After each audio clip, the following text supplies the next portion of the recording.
into a little bit of a problem here in New York.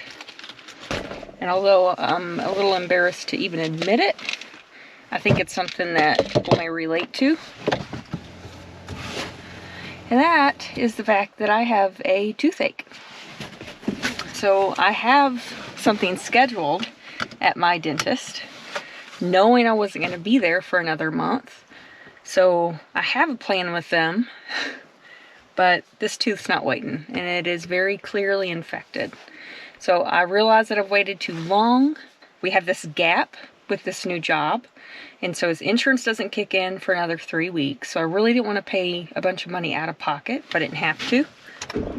That can be a very dangerous thing, and I'm not going to push it anymore. So my first step is to go to a clinic. And I had a friend once say, if the only problem you have money can fix, you don't really have problems. And so I had to remind myself of this today and stop and prioritize this trip. I've had a lot of anxiety over this. I'm in a new place. I don't know anything about this area. But if you happen to be in the Corny, New York area, this Guthrie walk-in clinic was so wonderful. The clinic didn't even allow me to pay in advance, which I offered. I thought that was very odd. They wouldn't even let me pay anything. They're gonna bill it, knowing I don't have insurance. Very trusting of you. Checks in the mail. We were having a giggle in the office about how she says daughter and water, and I kept asking her to spell certain things, and so finally I said, between the two of our accents, I think we're gonna have to write everything down. But we had a good time with it. And then she went over everything, probiotics and all those things, just to make sure I had everything that I needed. Dental options for me. We both agreed that I should be able to make it back to my dentist 3 states away, but just in case, she gave me some information, just in case I'm still in the area and need some urgent dental care. So I thought that was really above and beyond. So $15 in and out, got me my drugs. Assuming my doctor's visit doesn't cost $1 million, I'm pretty happy with my experience. It's a weight off of my shoulders. I'm hoping this encourages someone who's looking to travel, whether it's full-time or not, and this is something that you think about. I feel better. I'm well on my way to recovery, and I'm hoping you may have as good an experience as I have.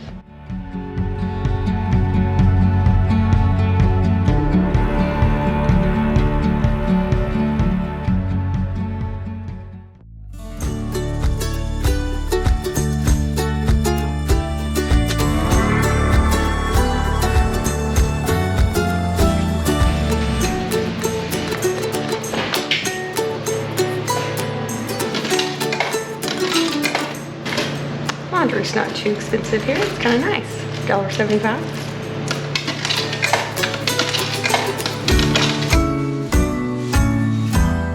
While I'm waiting for laundry to get done, I can't not check out the produce stand that's literally right here in the campground. I already had to drive to the laundromat, so I thought I'll drive here too. So I took this lazy road. Jackpot! Got some peaches and apples and honey, and her little helper picked me a flower. Pretty stoked.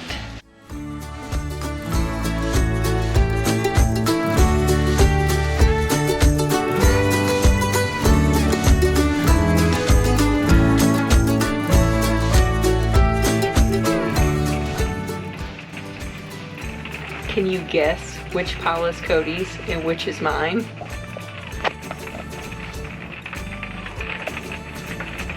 It's like 50 shades of gray shorts. And black shorts. And gray pants. And black shirts. Why won't his wife buy him some color?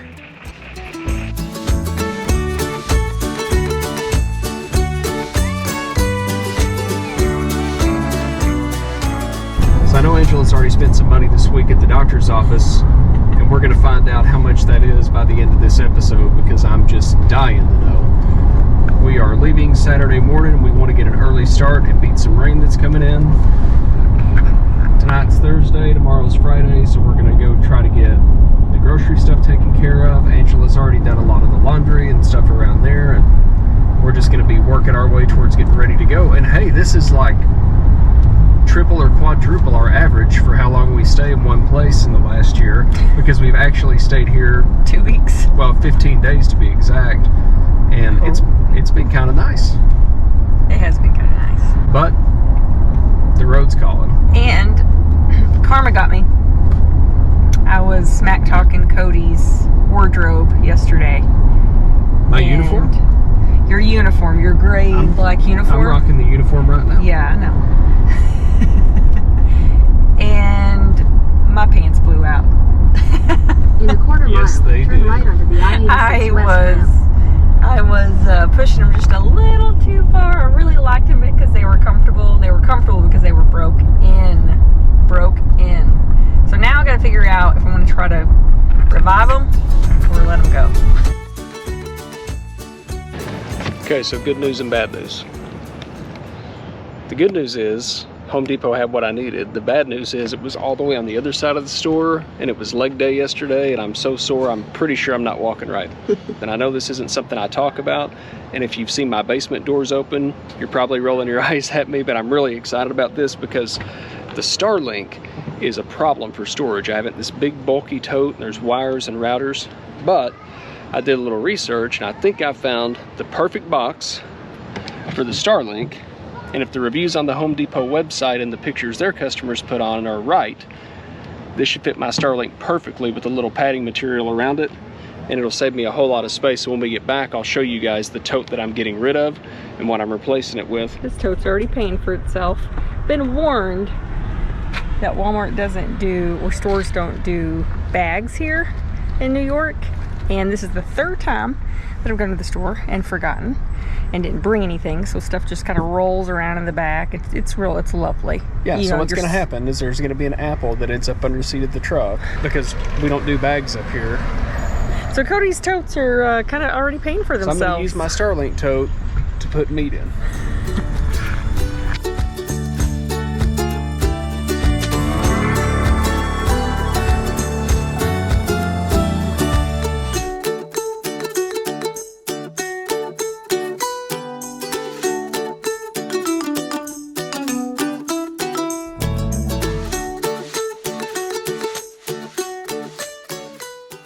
I am feeling worlds better from where I was a few days ago. My antibiotics are kicking in, so it's a good sign.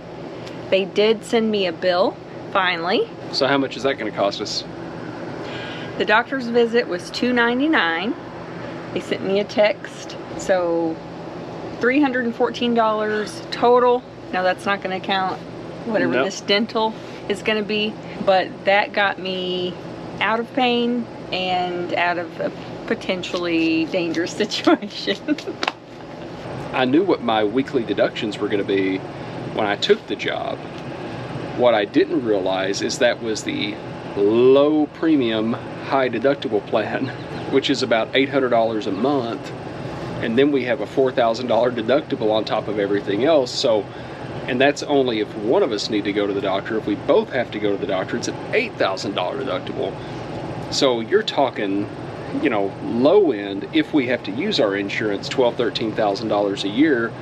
If we don't use our insurance, it's going to be about $8,500 a year just to pay the premium. So no, this is getting really, really expensive. And the reality is, even if you would have had insurance, we would have paid that entire thing out of pocket anyway, because we wouldn't have hit our deductible. You know, what we need it for is catastrophic stuff. If you guys know of something like that that can save us some money, let us know in the comments and we will definitely check it out. Still got a ways to go on the steaks. Excited! To the viewer that said that Cody looks like Chris Hadfield,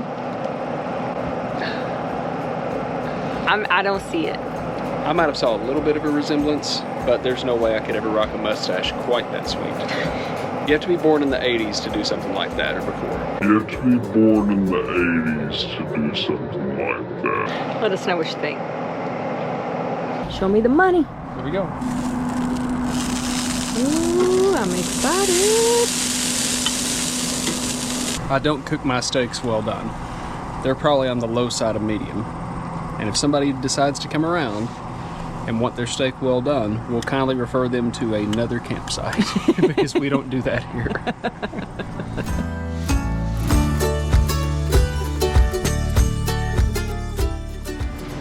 It's our last night in Corning, New York. We're gonna have to hit the road pretty early tomorrow. We have a little bit longer travel day. We really want to get started early. There's some rain coming in. So Cody wanted to spend the evening getting the trailer ready to go so that we don't have as much to do in the morning. I had a better idea.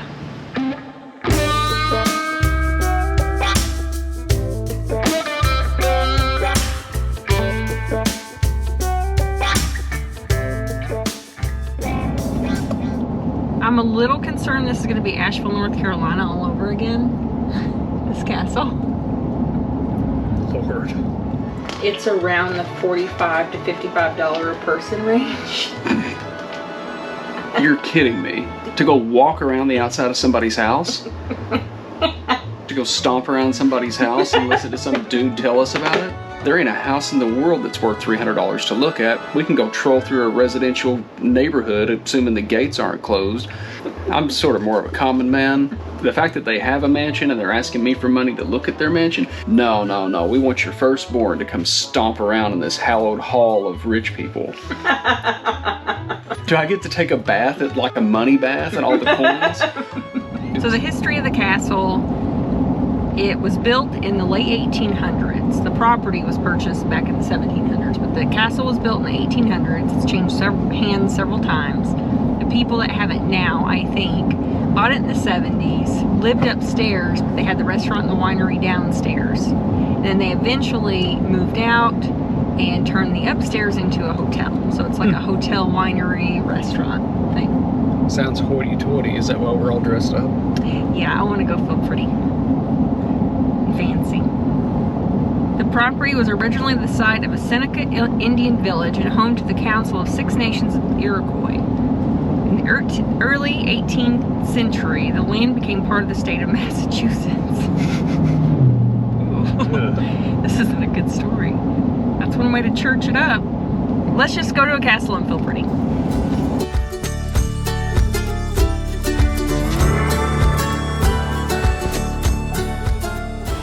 You look good. You look good. Don't you look pretty as a peach? Yes, you do.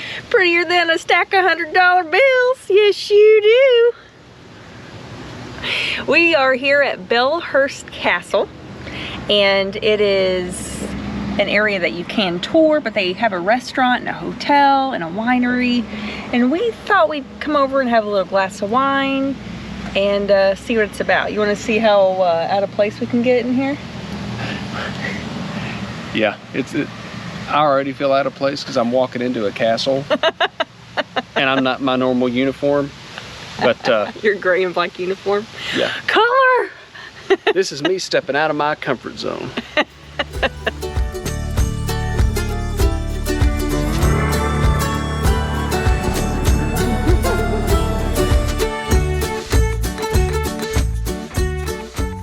Was kind of fun. They have a couple of restaurants, they have a wine and gift shop, and they have a little, and then they do wine tastings there in the little wine gift shop area. And they make an excellent Cuban sandwich.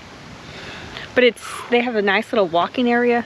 Sorry, I'm just so full. I'm stuffed. Gastric problems. They do make an excellent Cuban sandwich. I should have eaten half the sandwich.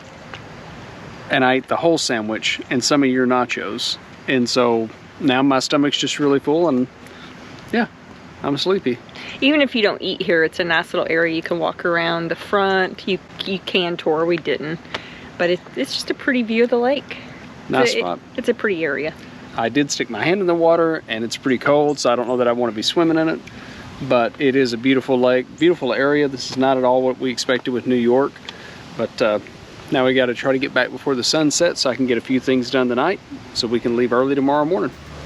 Alrighty.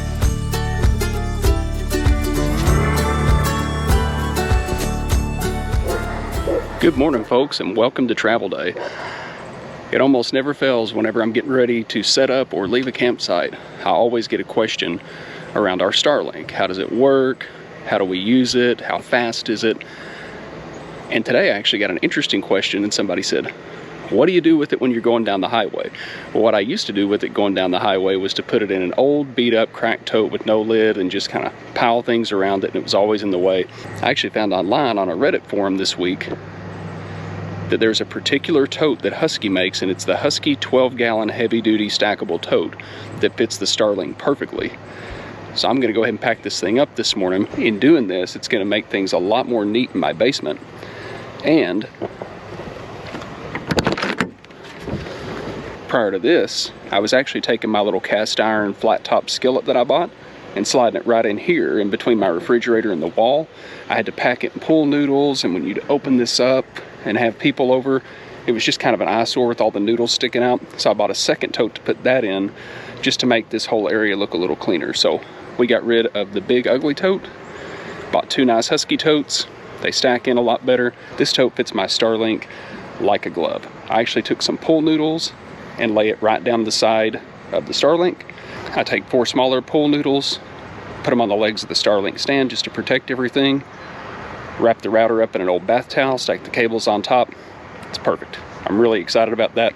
And if you guys have seen my basement as many times as I think you've seen my basement, I think you'll agree having a little more organization is a good thing for us.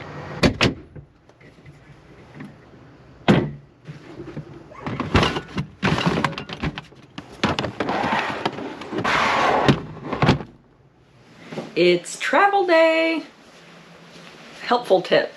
If you want to get up at a certain time, actually set your alarm. It helps the alarm go off. But we're still doing okay. It's just quite a bit later than we really wanted to. But I think we're about wrapped up. I think Cody's got most of his stuff outside.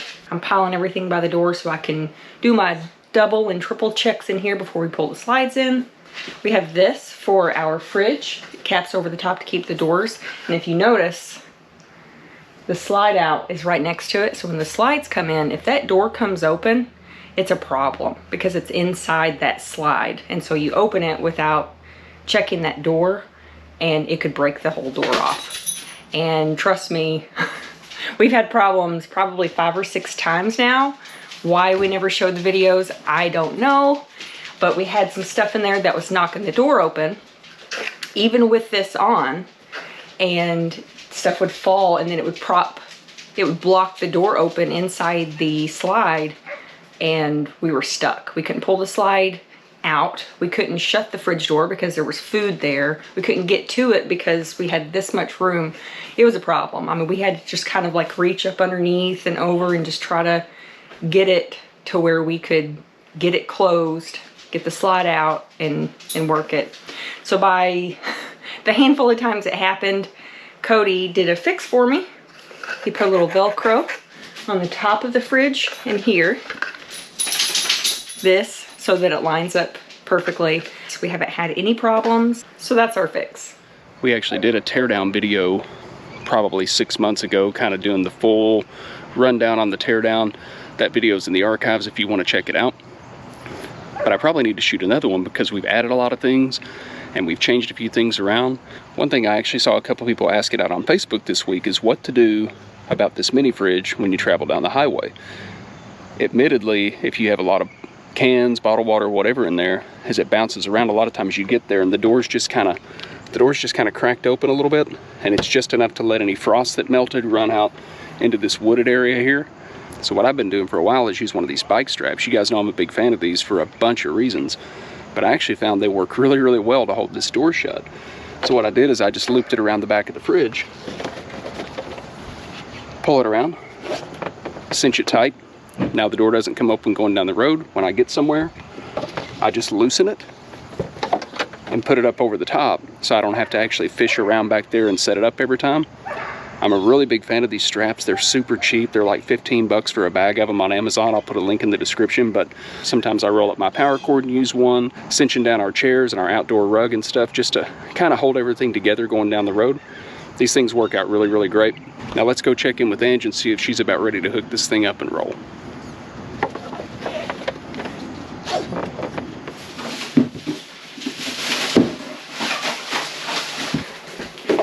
This has been such a nice campground. We had a really scary and rough start when we got here. Whoa, hang tight. Trees marked that power line. Am I gonna hit it? This is really bad.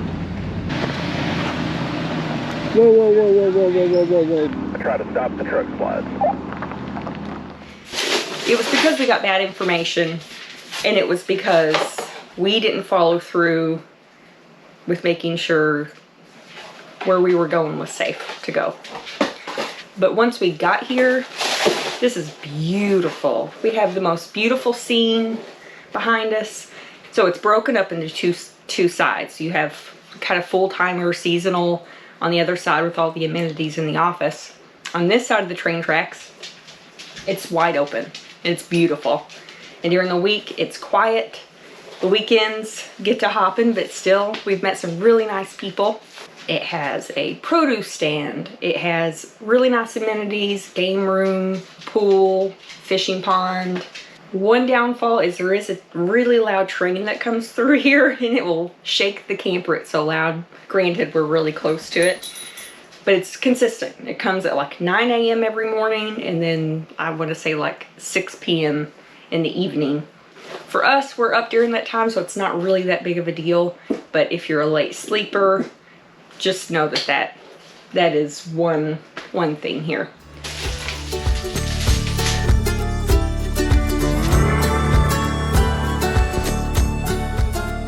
When we're pulling the slides in or out, I always make sure that I have eyes on the dogs at all times. There's a lot of places where they could get trapped.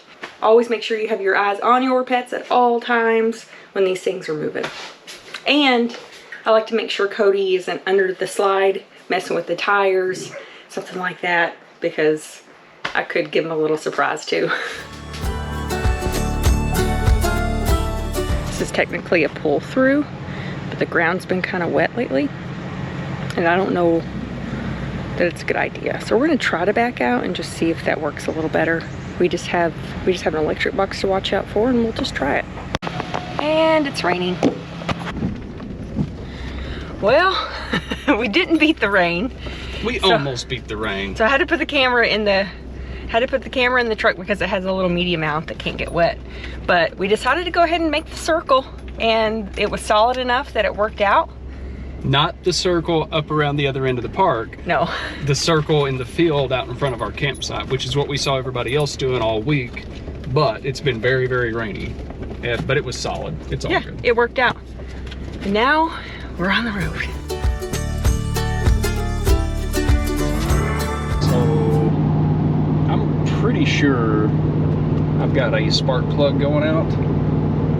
I don't have any lights on, but I noticed like right there. I feel it. You probably can't pick it up with the camera, but it's like just a little bit of a... Oh, I heard it knock too. Was that part of it? Yeah, just got a little bit of a miss. I think we've got a spark plug trying to die. I don't have a check engine light yet. Oh, wow. Man, we're not very far down the road. I mean, it could be bad fuel. Yep, there it is. Check engines? Flashing.